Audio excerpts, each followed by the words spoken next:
ગુજરાત। નમસ્કાર મિત્રો, virtual classroom training સેશનમાં આપનું હાર્દિક સ્વાગત છે।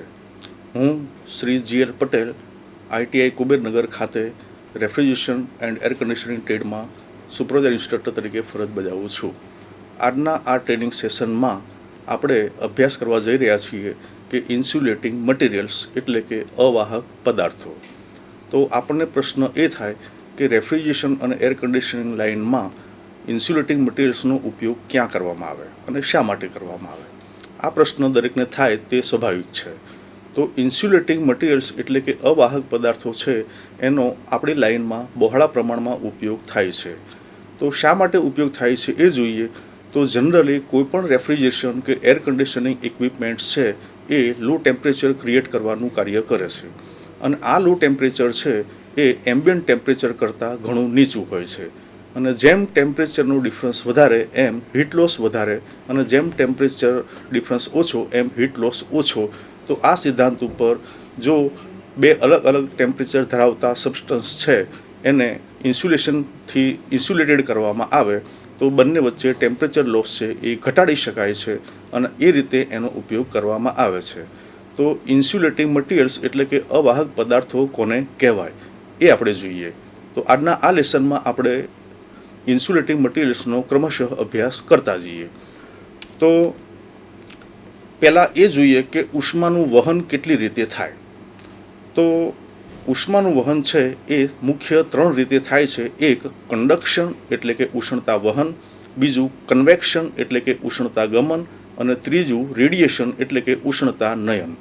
તો આ ત્રણ રીતે ઉષ્માનું વહન થાય છે એટલે કે હીટ ટ્રાન્સફર થાય છે। આપણે જ્યારે પ્રાથમિક શાળામાં અભ્યાસ કરતા હતા ત્યારે વૈજ્ઞાનિક પ્રયોગ આવતો હતો કે લોખંડના એક સળિયાને એનો જે છેડો છે એ છેડાને સ્પિરિટ લેમ્પની મદદથી ગરમી આપવામાં આવે તો એ છેડો ગરમ થાય છે અને જો વધારે સમય સુધી એને ગરમી આપવામાં આવે તો એનો બીજો છેડો પણ ગરમ થાય છે। તો આવું થવાનું કારણ શું? તો આવું થવાનું કારણ એ કે છેડા પર જે ઉષ્મા મળી એ ઉષ્મા એક અણુ બીજા અણુને એટલે કે પાસેના અણુને આપી દેશે, ત્યાર પછી એ પાસેનો અણુ એની પાસેના અણુને આપી દેશે। આમ એક અણુ પોતાની પાસે રહેલા અણુને ઉષ્મા આપે છે અને સમય જતાં એ સમગ્ર પદાર્થ ગરમ થાય છે। તો આ રીતે ઉષ્માનું વહન એક અણુથી બીજા અણુની રીતે થતું હોવાથી તેને આપણે ઉષ્ણતા વહન કહીએ છીએ। તો આ જે છે એ કંડક્શન એટલે કે ઉષ્ણતા વહનનું ઉદાહરણ છે। ત્યાર પછી બીજા ક્રમે જે છે એ કન્વેક્શન એટલે કે ઉષ્ણતા ગમન। તો ઉષ્ણતા ગમન છે એ સમજવા માટે એક પાણીનું ઉદાહરણ આપવું પડે કે દાખલા તરીકે એક પાત્રમાં પાણી ભરેલું હોય અને એને જો નીચેથી ગરમી આપવામાં આવે તો એ જે ગરમી છે એ સૌ પ્રથમ પાત્રને મળે અને પાત્રની અંદર પાણી ભરેલું છે તો એ પાત્ર પોતાની ગરમી પાણીને આપે અને તળિયાનું પાણી જે છે એ પાણી ગરમ થવાથી એ પાણીનો અણુ ગરમ થવાને કારણે હલકો થાય છે અને હલકો થયેલો અણુ છે એ તરી અને સપાટી ઉપર આવે છે અને એનું સ્થાન જે છે એ બીજું ભારે અણુ લે છે। આમ પ્રત્યેક અણુઓ ગરમ થતાં સમગ્ર પાણી ગરમ થાય છે। તો અણુ જે ગરમ થયો તે વજનમાં હલકો થવાને કારણે એ ઉપર ચાલ્યો જાય છે એટલે કે ગમન કરે છે। એના આધારે આપણે એને ઉષ્ણતા ગમન તરીકે ઓળખીએ છીએ એટલે કે કંડક્શન। તો પાણી જે ગરમ થાય છે એ કન્વેક્શનનું ઉદાહરણ છે। ત્યાર પછી રેડિયેશન। તો સૂર્યમાંથી જે આવતા કિરણો છે એ પૃથ્વી પર પડે છે તો એ રેડિયેશનનું ઉદાહરણ છે। તો ઉપર જે કંડક્શન અને કન્વેક્શનની રીતે જે હીટ ટ્રાન્સફર થાય છે એના માટે કોઈ માધ્યમની જરૂર હોય છે, જ્યારે રેડિયેશન છે એ એવું છે કે જેમાં હીટ ટ્રાન્સફર થવા માટે કોઈ માધ્યમની જરૂર પડતી નથી। તો આ રીતે ઉષ્માનું વહન મુખ્ય ત્રણ રીતે થાય છે। આપણી રેફ્રિજરેશન લાઇનમાં ઉષ્માનું વહન છે એ કંડક્શન અને કન્વેક્શન આ બે રીતે વિશેષ થાય છે। હવે આગળ જોઈએ તો ઇન્સ્યુલેટિંગ મટીરિયલની વ્યાખ્યા શું એટલે કે ડેફિનેશન। તો ઇન્સ્યુલેટિંગ મટીરિયલની વ્યાખ્યા આ રીતે આપી શકાય કે જે પદાર્થ ઉષ્માના વહનનો અવરોધ કરે તે પદાર્થને ઇન્સ્યુલેટિંગ મટીરિયલ્સ તરીકે ઓળખવામાં આવે છે। એટલે કે એવો પદાર્થ કે જે ઉષ્માનું વહન સહેલાઈથી થવા દે નહીં પરંતુ એ ઉષ્માના વહનનો અવરોધ કરે તો એ પદાર્થ ઇન્સ્યુલેટેડ પદાર્થ છે એવું કહી શકાય। એટલે કે જે પદાર્થ ઉષ્માનું વહન ન કરે અથવા તો ખૂબ ઓછા પ્રમાણમાં કરે તો એ પદાર્થ છે એને આપણે ઇન્સ્યુલેટિંગ મટીરિયલ તરીકે ઓળખી શકીએ છીએ. ત્યાર પછી પ્રોપર્ટીઝ ઓફ ઇન્સ્યુલેટિંગ મટીરિયલ એટલે કે ઇન્સ્યુલેટિંગ મટીરિયલમાં કયા કયા ગુણધર્મો હોવા જોઈએ. તો ઇન્સ્યુલેટિંગ મટીરિયલ છે એના ઘણા બધા ગુણધર્મો છે. એ પૈકીનો પહેલો ગુણધર્મ છે કે લો થર્મલ કન્ડક્ટિવિટી. તો લો થર્મલ કન્ડક્ટિવિટી એટલે શું? તો જે પદાર્થ ઉષ્માનું ઘણી સહેલાઈથી વહન કરે તે પદાર્થની કન્ડક્ટિવિટી સારી છે એમ કહી શકાય. અને જે પદાર્થ ઉષ્માનું ઘણી ઓછી સહેલાઈથી વહન કરે અથવા તો તેનો અવરોધ કરે તો તે પદાર્થની કન્ડક્ટિવિટી ઓછી છે તેમ કહી શકાય. એટલે કે ઇન્સ્યુલેટિંગ મટીરિયલ જે છે તેની કન્ડક્ટિવિટી છે એ જેમ ઓછી તેમ વધારે સારું. એટલે રેફ્રિજરેશન અને એર કન્ડિશન લાઇનમાં ઓછી કન્ડક્ટિવિટી ધરાવતા ઇન્સ્યુલેટિંગ મટીરિયલનો ઉપયોગ કરવો હિતાવહ છે. એટલે ઇન્સ્યુલેટિંગ મટીરિયલનો આ પહેલો ગુણધર્મ કે લો થર્મલ કન્ડક્ટિવિટી એટલે કે એ ઉષ્માનું વહન ઓછું કરતું હોવું જોઈએ. ત્યાર પછી એનો બીજો ગુણધર્મ છે કે રેઝિસ્ટન્સ ઓફ ફાયર એટલે કે આગ પ્રતિરોધક. તો કોઈપણ ઇન્સ્યુલેટિંગ મટીરિયલ છે એ ઇન્સ્યુલેટિંગ મટીરિયલ અગ્નિનું અથવા તો આગનું પ્રતિરોધક હોવું જોઈએ. એટલે કે પોતે સળગી ન ઉઠે અથવા તો સળગે નહીં એ પ્રકારનું હોવું જોઈએ. એટલે કે બીજો ગુણધર્મ એનો છે રેઝિસ્ટન્સ ઓફ ફાયર. ત્રીજું છે લેસ મોઇશ્ચર એબ્ઝોર્પ્શન એટલે કે ઓછો ભેજ શોષક. તો જ્યાં સામાન્ય રીતે રેફ્રિજરેશન સિસ્ટમ જો લો ટેમ્પરેચરે કાર્ય કરતી હોય તો એમાં સ્વેટિંગ ઉદ્ભવે છે અને એ સ્વેટિંગને પરિણામે પાણી ઉત્પન્ન થાય છે. તો આ જે પાણી છે એ પાણી ઇન્સ્યુલેટિંગ મટીરિયલના સંપર્કમાં જો આવે તો એ ઇન્સ્યુલેટિંગ મટીરિયલ હીટ લોસ કરે છે. એટલે કોઈપણ ઇન્સ્યુલેટિંગ મટીરિયલ છે એ ભેજનું શોષણ કરતો હોવો જોઈએ નહીં. એટલે કે ઇન્સ્યુલેટિંગ મટીરિયલ છે એ મોઇશ્ચર પ્રૂફ અથવા તો લિક્વિડ પ્રૂફ હોવું જોઈએ તો જેનાથી હીટ લોસ શક્ય એટલો ઓછો કરી શકાય. હવે ત્રીજી એની પ્રોપર્ટી ચોથી જોઈએ કે ગુડ રિજિડિટી એટલે કે સારી નક્કરતા. તો ઇન્સ્યુલેટિંગ મટીરિયલ જે છે એ પ્રમાણમાં થોડું નક્કર હોવું જોઈએ કે જેથી એ લાંબો સમય ચાલી શકે. પાંચમો એનો જે ગુણધર્મ છે એ ઓડોરલેસ એટલે કે ગંધ રહિત. તો ઇન્સ્યુલેટિંગ મટીરિયલ છે એમાં કોઈ વિશિષ્ટ પ્રકારની સ્મેલ આવે એ ઈચ્છનીય નથી. એટલે કે તે ગંધરહિત હોય તો વધુ અનુકૂળ રહે છે. છઠ્ઠો ઇન્સ્યુલેટિંગ મટીરિયલનો ગુણધર્મ છે એ વેપર પરમિએબિલિટી એટલે કે વેપર અથવા તો ભેજ છે એ ભેજને પ્રવેશવા અથવા તો એ ભેજની સાથે સંલગ્ન ન હોય એ પ્રકારનો પ્રયાસ કરવો જરૂરી છે. તો આ જે છઠ્ઠો ગુણધર્મ છે એ વેપર પરમિએબિલિટી. ત્યાર પછી આગળ જઈએ તો સાતમો ગુણધર્મ લાઇટ ઇન વેઇટ એટલે કે વજનમાં હલકું. તો ઇન્સ્યુલેટિંગ મટીરિયલ જે છે એ વજનમાં હલકું હોય તે ઈચ્છનીય છે. જો ઇન્સ્યુલેટિંગ મટીરિયલ વજનમાં ભારે હોય તો સરવાળે મશીનનું વેઇટ વધે છે અને મશીનનું વેઇટ વધે તો બીજા પ્રશ્નો ઉપસ્થિત થાય છે. એટલે ઇન્સ્યુલેટિંગ મટીરિયલ છે એ વજનમાં હલકું હોય તે વધારે સારું. આઠમો એનો ગુણધર્મ છે ઇઝી ટુ હેન્ડલ એટલે કે હેરફેર કરી શકાય તેવું. તો ઇન્સ્યુલેટિંગ મટીરિયલ જે છે એને એ જગ્યાએથી બીજી જગ્યાએ લઈ જવું હોય, ટ્રાન્સપોર્ટેશન કરવું હોય કે હેન્ડલ કરવું હોય તો એના માટે એ ગુણધર્મ હોવો જરૂરી છે. એટલે ઇન્સ્યુલેટિંગ મટીરિયલ છે એને ઇઝીલી હેન્ડલ કરી શકાય એ પ્રકારનું હોવું જોઈએ.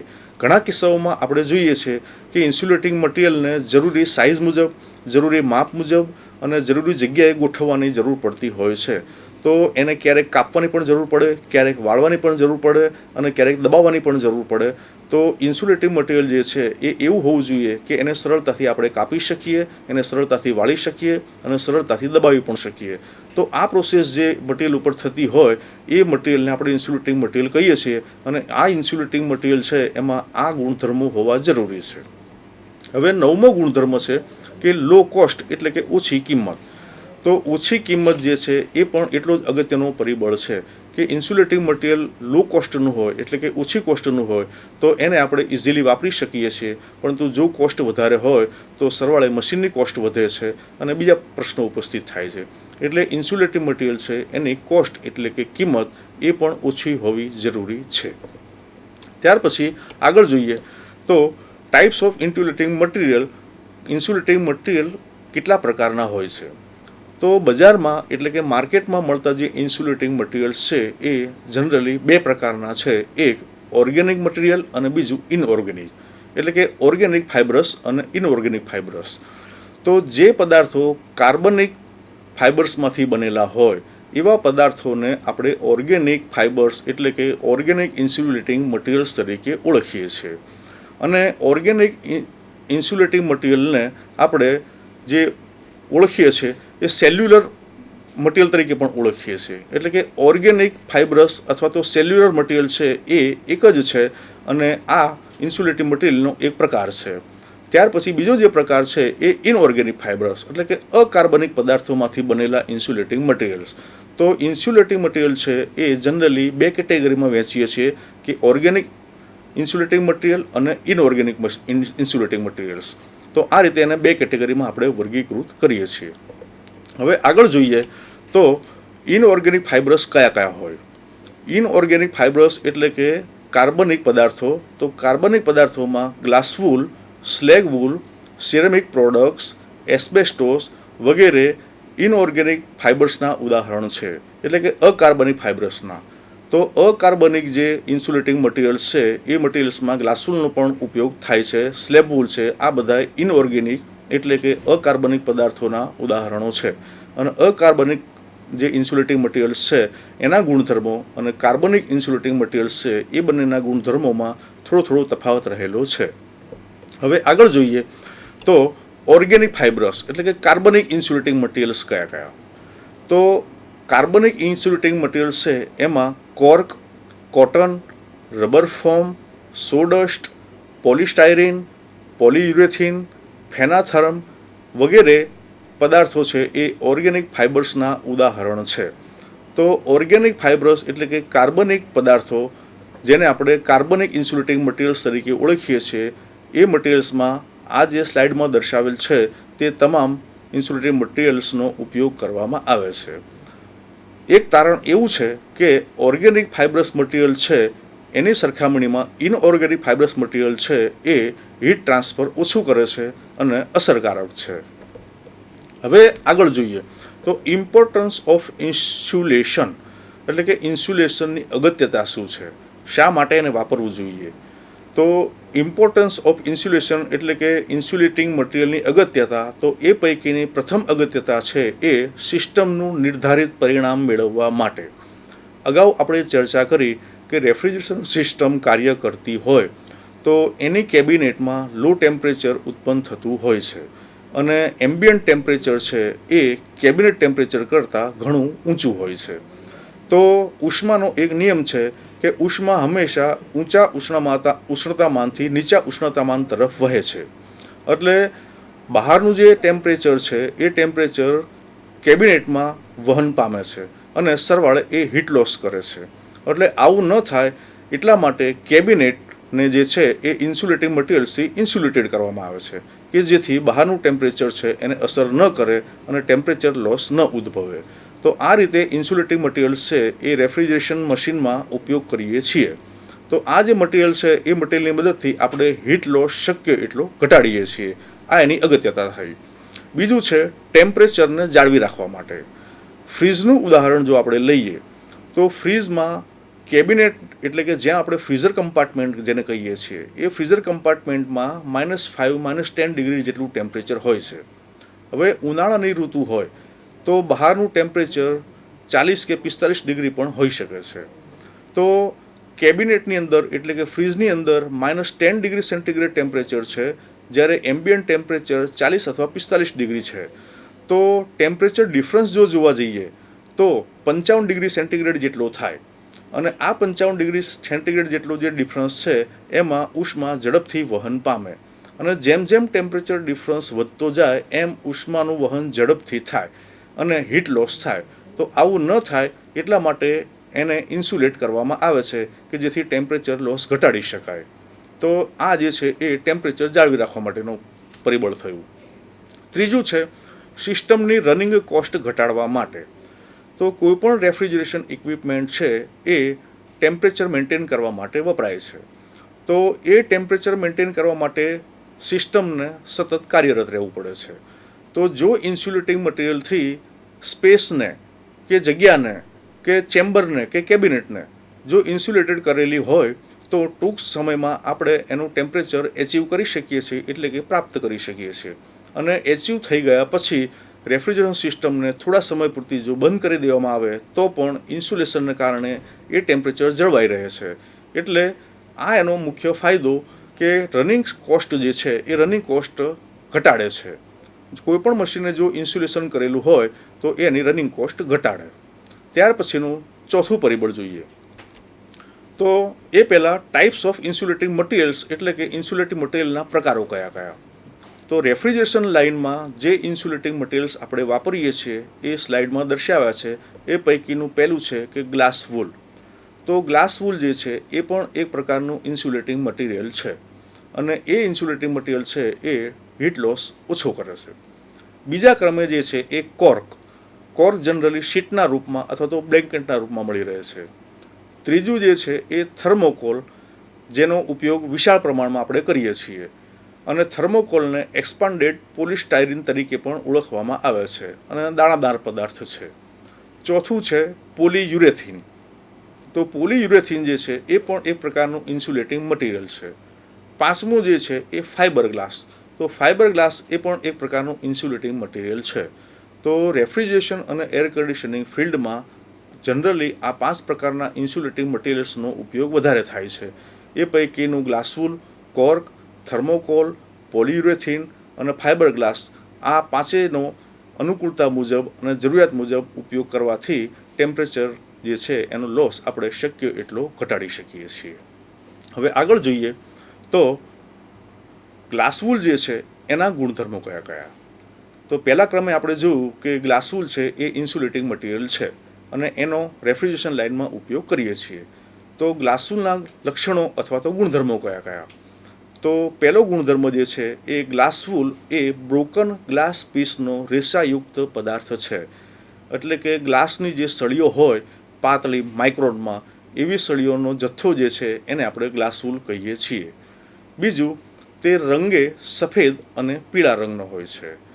એટલે કે આ એનો કલર કોડ જે છે એ વ્હાઇટ અથવા તો લાઇટ યલો કલરનો હોય છે. ત્રીજું કે ગ્લાસવૂલ જે છે એ સ્લેબ અને શીટના રૂપમાં હોય છે. એટલે કે માર્કેટમાં મળતું જે ગ્લાસવૂલ છે એ સ્લેબના રૂપમાં અથવા તો શીટના રૂપમાં પણ આપણે પ્રાપ્ત કરી શકીએ છીએ અને જરૂરિયાત મુજબ જે જગ્યા ઇન્સ્યુલેટ કરવાની છે ત્યાં એ જગ્યાને ભરી અને એ જગ્યાને ઇન્સ્યુલેટ કરી શકીએ છીએ. ત્યાર પછી ચોથો ગુણધર્મ કે જુદી જુદી ઘનતામાં ઉપલબ્ધ, એટલે કે ડેન્સિટી. તો ગ્લાસવૂલ જે છે એ જુદી જુદી ડેન્સિટીમાં પણ ઉપલબ્ધ હોય છે. જેમ એની ડેન્સિટી વધારે એમ એની ઇન્સ્યુલેટિંગ કેપેસિટી છે એ વધારે અને જેમ એની ડેન્સિટી ઓછી એમ એની ઇન્સ્યુલેટિંગ કેપેસિટી ઓછી. એટલે આપણી જરૂરિયાત કયા પ્રકારની છે એ પ્રમાણે એને જે તે ડેન્સિટીનું ગ્લાસવૂલનો ઉપયોગ કરી અને નિર્ધારિત પરિમાણ છે એ પ્રાપ્ત કરી શકીએ છીએ. ત્યાર પછી આગળ જોઈએ તો ગ્લાસવૂલનો પાંચમો ગુણધર્મ ફોઇલ સાથે અથવા અન્ય કવરિંગ મટીરિયલ સાથે પણ ઉપલબ્ધ છે. એટલે ગ્લાસવૂલ જો જોવા જઈએ તો જનરલી કોટન જેવું એટલે કે રૂ જેવું દેખાતું હોય છે અને જો એને હવા સાથેના માર્ગમાં ઇન્સ્યુલેટ કરવામાં આવે તો હવાના વેગને કારણે ગ્લાસવૂલ જે છે એના પાર્ટિકલ્સ છૂટા પડવાનો સંભવ રહે છે. આવું ન થાય એટલા માટે ગ્લાસવૂલને ફોઇલ અથવા તો એના જેવા અન્ય કવરિંગ મટીરિયલ્સ સાથે કવર કરી અને ત્યાર પછી એનો ઉપયોગ આપણે કરી શકીએ છીએ. છઠ્ઠો ગ્લાસવૂલનો ગુણધર્મ કે ઊંચી ઘનતાનું ગ્લાસવૂલ મજબૂતાઈ આપે છે. એટલે ડેન્સિટી વધારે જે ગ્લાસવૂલની હોય એ ગ્લાસવૂલ છે એની મજબૂતાઈ વધારે છે. સાતમો ગુણધર્મ જે છે તેની વાહકતા ઓછી, એટલે કે એ ટેમ્પરેચર ડિફરન્સ ઓછો ઉત્પન્ન કરે છે. ગ્લાસવૂલ છે એ સારું ઇન્સ્યુલેટિંગ મટીરિયલ છે અને એને કારણે એ હીટ ટ્રાન્સફર કેપેસિટી છે એ ઘટાડે છે. એટલે કે નિર્ધારિત જગ્યા છે એનું ટેમ્પરેચર જાળવી રાખે છે અને હીટ લોસ ઓછો કરે છે. અને આ ગ્લાસવૂલનો ફાયદો છે. ત્યાર પછી આગળ જોઈએ તો આઠમો એનો ગુણધર્મ જે છે તે કે ગ્લાસવૂલ 0.5થી 2.5 ઇંચ સુધીની જાડાઈમાં મળી રહે છે. એટલે કે માર્કેટમાં ગ્લાસવૂલ જે છે એ 0.5 ઇંચથી 2.5 ઇંચ એટલે કે 2.5 ઇંચની જાડાઈમાં મળી રહે છે. આપણી જરૂરિયાત કેવી છે એને અનુરૂપ યોગ્ય જાડાઈનું ગ્લાસવૂલ પસંદ કરી અને ઉપયોગમાં લઈ શકીએ છીએ. અને નવમો ગુણધર્મ છે કે તે વેપર ટ્રાન્સમિશન કરે છે. આ ગુણધર્મ બહુ ગૌણ છે એટલે એને આપણે બહુ ધ્યાને લેતા નથી. તો આ ગ્લાસ વૂલના જે ગુણધર્મો છે એ ગુણધર્મો અનુસાર આપણે આપણી જરૂરિયાત પ્રમાણે એનો જે તે જગ્યાએ ઉપયોગ કરી શકીએ છીએ. હવે આગળ જોઈએ તો ગ્લાસ વૂલ દેખાવે કેવું હોય. તો સ્લાઇડમાં દર્શાવેલું છે કે અગાઉ આપણે જોયું કે ગ્લાસ વૂલ છે એ વ્હાઇટ અથવા તો લાઇટ યલો એટલે કે આછા પીળા રંગનું હોય છે. સ્લાઇડમાં આપણે જોઈ શકીએ છીએ કે બ્લેન્કેટના સ્વરૂપમાં ગ્લાસ વૂલ દર્શાવેલું છે અને એ ગ્લાસ વૂલને રોલના સ્વરૂપમાં પણ આપણે વીંટી શકીએ છીએ અને જરૂરિયાત મુજબ એ ગ્લાસ વૂલનો ફ્લેટ પીસ કે રાઉન્ડ પીસ કે ડબલ જાયડાના ઉપયોગથી જે તે જગ્યાને આપણે ઇન્સ્યુલેટ કરી શકીએ છીએ. હવે આગળ જોઈએ કે કોર્ક. તો ગ્લાસ વૂલનો આપણે અભ્યાસ કર્યો, એના ગુણધર્મો કયા કયા છે તે જોયા. હવે કોર્ક જે છે એ પણ એક પ્રકારનું ઇન્સ્યુલેટિંગ મટીરિયલ છે. તો કોર્કના ગુણધર્મો કયા કયા, કોર્કની લાક્ષણિકતાઓ કઈ કઈ એનો અભ્યાસ કરીએ. તો કોર્ક છે એનો પહેલો ગુણધર્મ એ છે કે કોર્ક એ કોમ્પ્રેસ્ડ અને મોલ્ડેડ કરેલ રિજિડ શીટ બ્લોકમાં ઉપલબ્ધ હોય છે. એટલે એનો અર્થ એ થયો કે કોર્ક જે છે એ રિજિડ શીટના રૂપમાં ઉપલબ્ધ હોય છે. આપણા દરેકનો એવો અનુભવ છે કે પ્લાયવુડ જે છે એ શીટના રૂપમાં ઉપલબ્ધ હોય છે.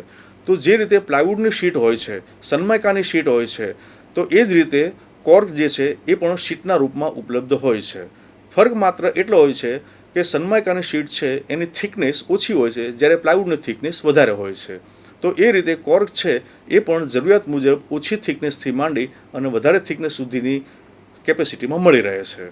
તો આ કોર્ક છે એ રિજિડ શીટ અથવા તો બ્લોકમાં ઉપલબ્ધ હોય છે. બીજું, તે વજનમાં હલકું પરંતુ મજબૂત હોય છે એટલે કે લાઇટ વેઇટ હોય છે. તો કોર્ક છે એનું વજન હલકું હોય છે અને એની જે સ્ટ્રેન્થ છે એટલે કે મજબૂતાઈ છે એ થોડી વધારે હોય છે. ત્રીજો ગુણધર્મ એ છે કે તેને સો દ્વારા સરળતાથી કાપી શકાય છે.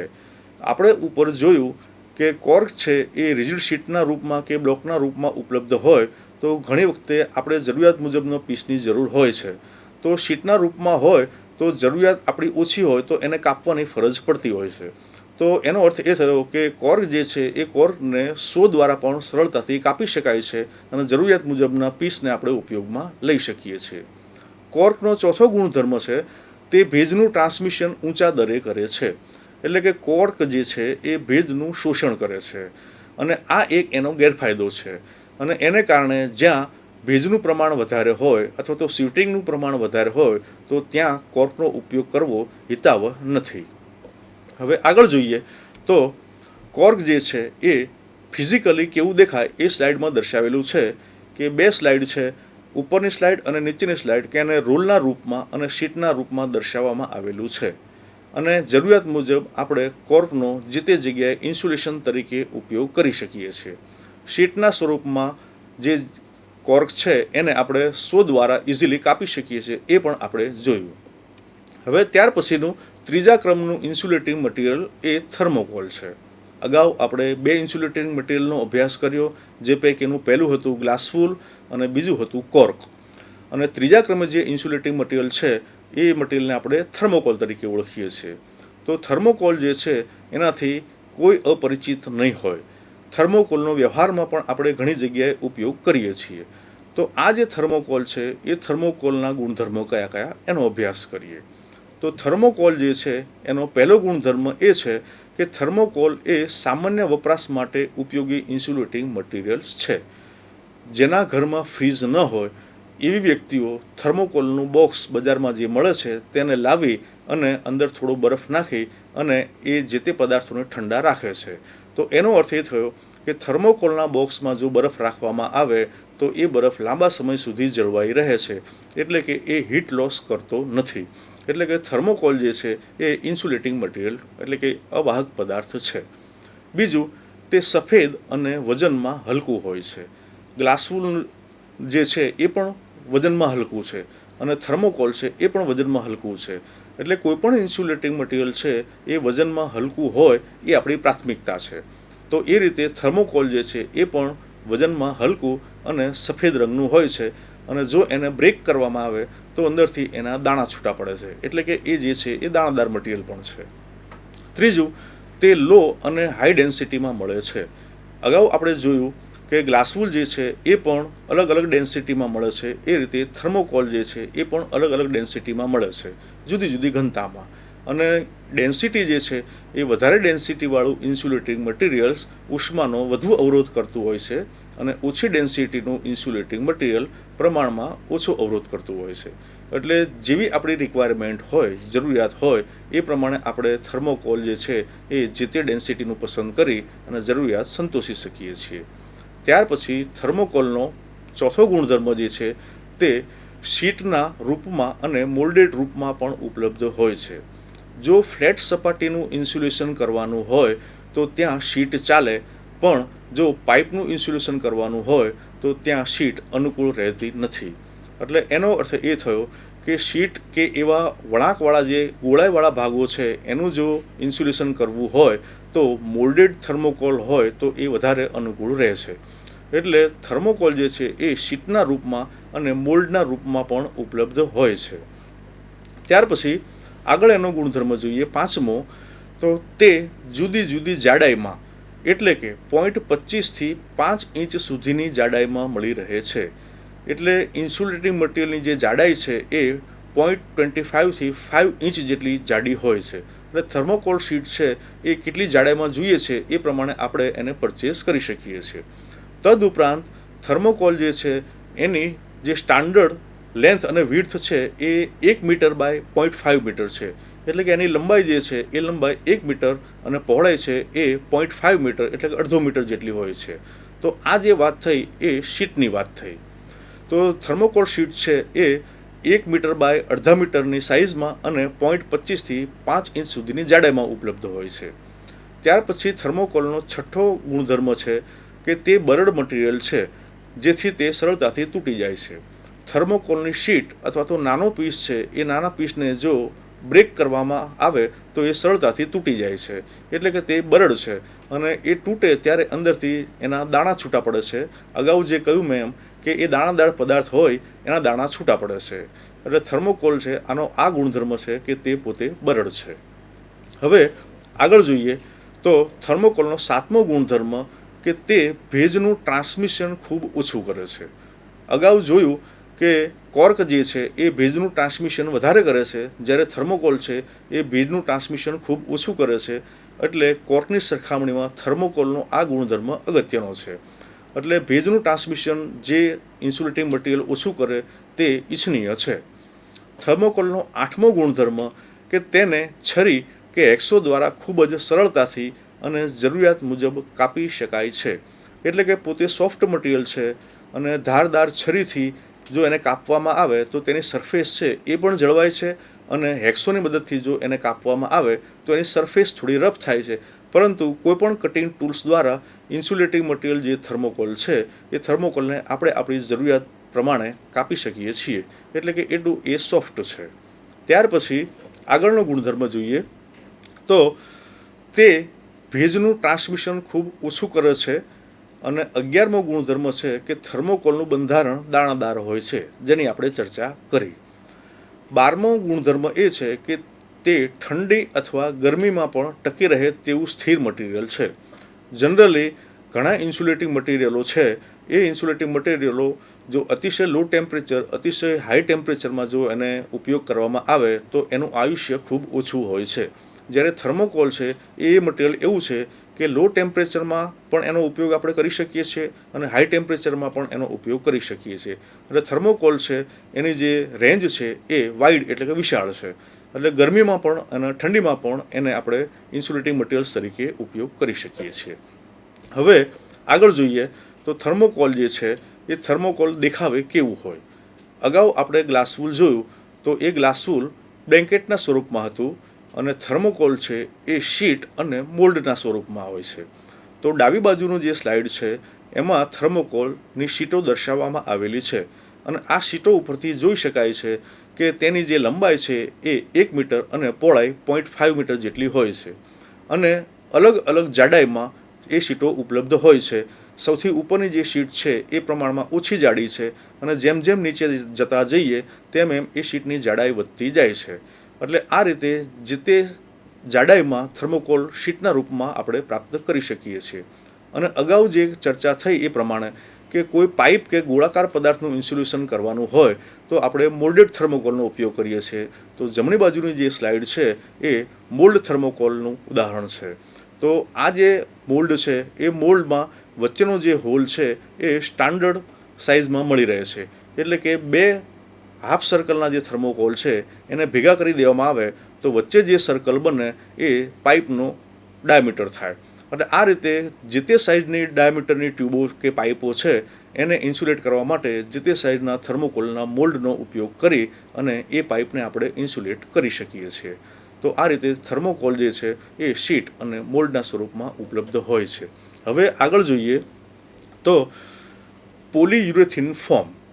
અગાઉ આપણે 3 ઇન્સ્યુલેટિંગ મટીરિયલનો અભ્યાસ કર્યો. એ પૈકીનું પહેલું હતું ગ્લાસવુલ, બીજું હતું કોર્ક, ત્રીજું હતું થર્મોકોલ અને હવે આપણે ચોથા ઇન્સ્યુલેટિંગ મટીરિયલ તરીકે પોલીયુરેથિન ફોર્મનો જ અભ્યાસ કરીએ. તો પોલીયુરેથિન ફોર્મ એ શું છે? તો અગાઉના સમયમાં એટલે કે આજથી થોડા વર્ષો પહેલાં થર્મોકોલ અને ગ્લાસવુલનો ઉપયોગ કરવામાં આવતો હતો. ત્યારે આ પફ ઇન્સ્યુલેટિંગ મટીરિયલની શોધ થઈ ન હતી.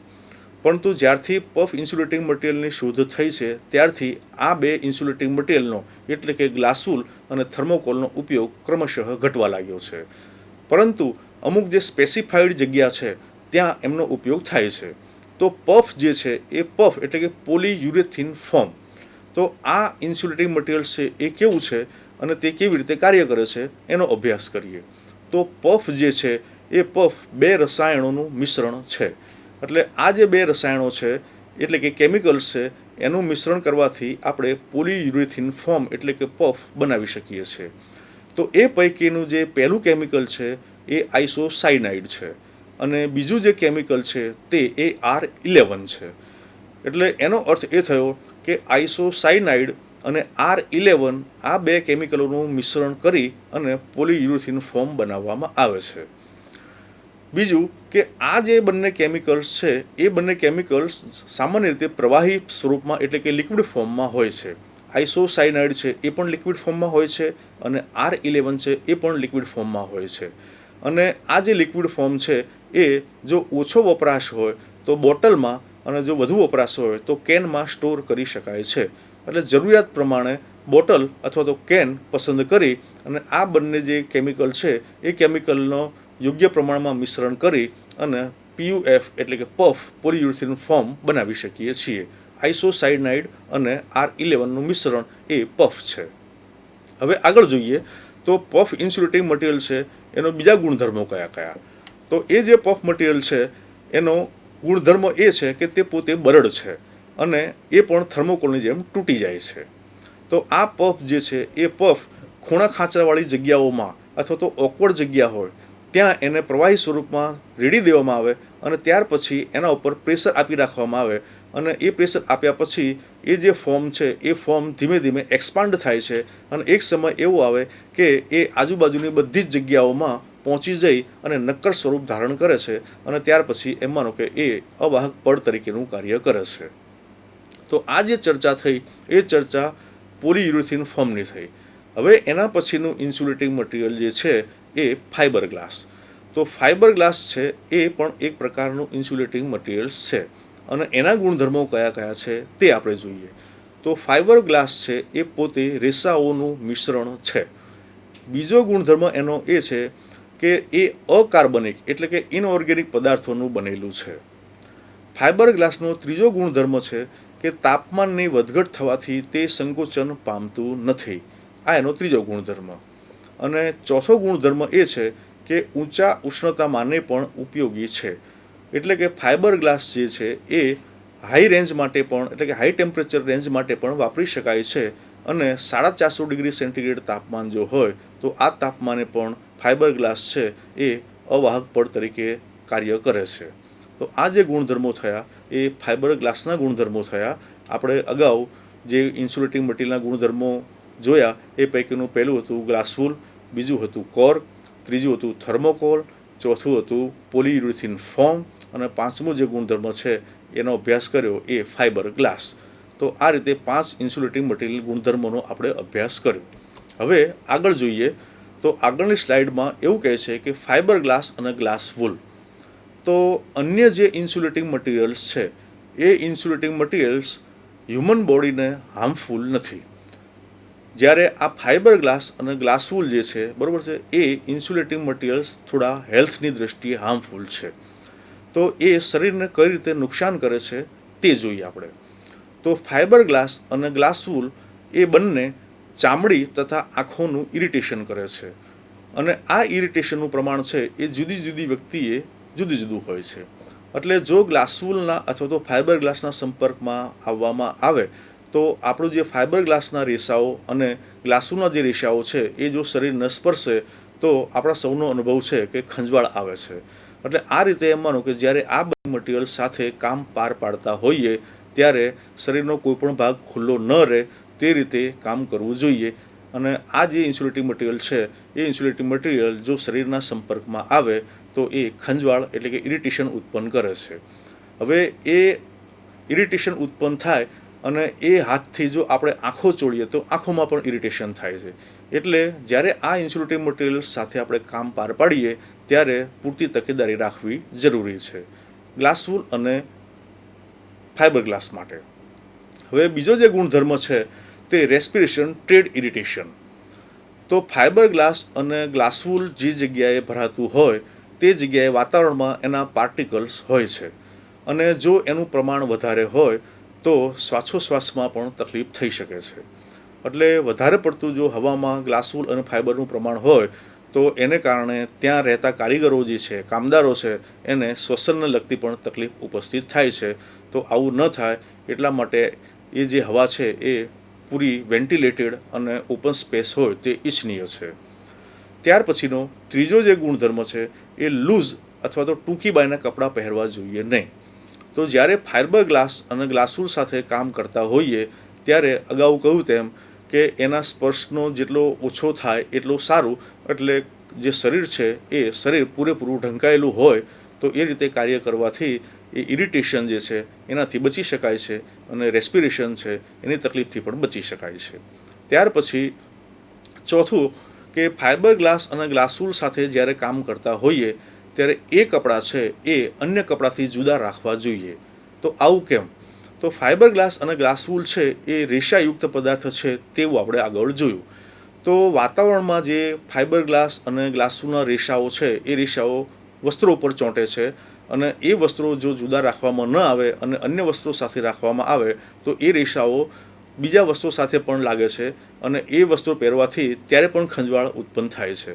એટલે આ તકલીફ ન થાય એટલા માટે જ્યારે ગ્લાસવુલ અને એનાથી કામ કરતા હોઈએ ત્યારે એ કપડાઓ છે એ અન્ય કપડાથી જુદા રાખવા જોઈએ. ત્યાર પછી છઠ્ઠો જે એનો ગુણધર્મ છે કે ચોથો ગુણધર્મ છે કે આંખના રક્ષણ માટે સેફ્ટી ગોગલ્સ. તો અગાઉ જે ચર્ચા કરી કે જ્યારે શ્વસનને લગતી તકલીફ થાય, આંખનું ઇરિટેશન થાય, બરાબર, આ બધી તકલીફોમાં આંખનું રક્ષણ કરવા માટે જનરલી ગોગલ્સનો ઉપયોગ કરીએ છીએ. તો જ્યારે ગ્લાસવુલ સાથે અથવા તો ફાઇબર ગ્લાસ સાથે કામ પાર પાડતા હોઈએ ત્યારે આંખોની સેફ્ટી માટે ગોગલ્સનો ઉપયોગ કરવો જોઈએ, અને ગોગલ્સના ઉપયોગથી એને આંખની તકલીફથી આપણે બચી શકીએ છીએ. હવે આગળ જોઈએ તો ફાઇબર ગ્લાસ જે છે એ ફાઇબર ગ્લાસ દેખાવે કેવું હોય. તો અહીંયા ડાબી બાજુની સ્લાઇડમાં ફાઇબર ગ્લાસનું મેન્યુફેક્ચરિંગ દર્શાવેલું છે.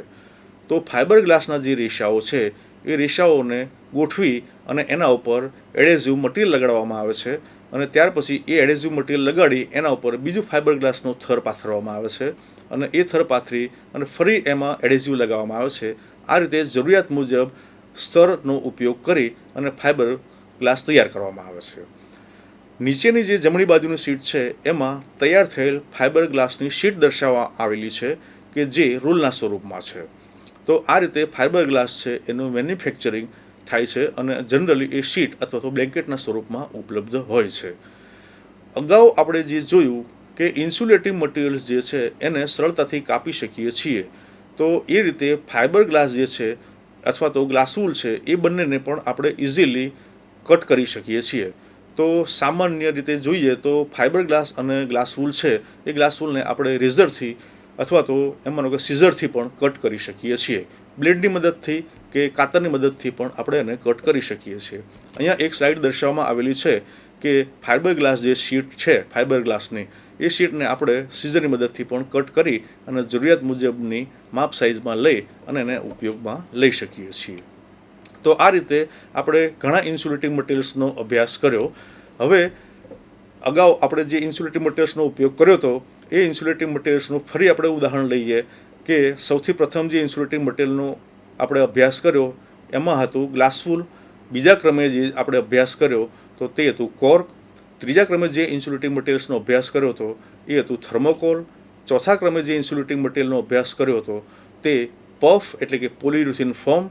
અને પાંચમા ઇન્સ્યુલેટિંગ મટીરિયલ તરીકે આપણે જે અભ્યાસ કર્યો હતો બરાબર છે એ રીતે આપણે તમામ ઇન્સ્યુલેટિંગ મટીરિયલ્સનો અભ્યાસ કર્યો. તો અત્રે ઇન્સ્યુલેટિંગ મટીરિયલ્સ જે છે એના વિશે આપણે પૂરેપૂરી માહિતી મેળવી અને ઇન્સ્યુલેટિંગ મટીરિયલ્સ છે એ કેવી રીતે કાર્ય કરે છે, કયા કયા પ્રકારના ઇન્સ્યુલેટિંગ મટીરિયલનો આપણી લાઇનમાં ઉપયોગ કરવામાં આવે છે અને ઇન્સ્યુલેટિંગ મટીરિયલના ગુણધર્મો કયા કયા છે અને એનો ઉપયોગ ક્યાં ક્યાં થાય છે તેના વિશે આપણે અભ્યાસ કર્યો. આશા રાખું છું કે આ સેશનમાં આપને ઇન્સ્યુલેટિંગ મટીરિયલ્સ વિશે પૂરેપૂરો ખ્યાલ આવી ગયો હશે. તો અત્યારે એ લેસન પૂર્ણ કરીએ છીએ. નમસ્કાર.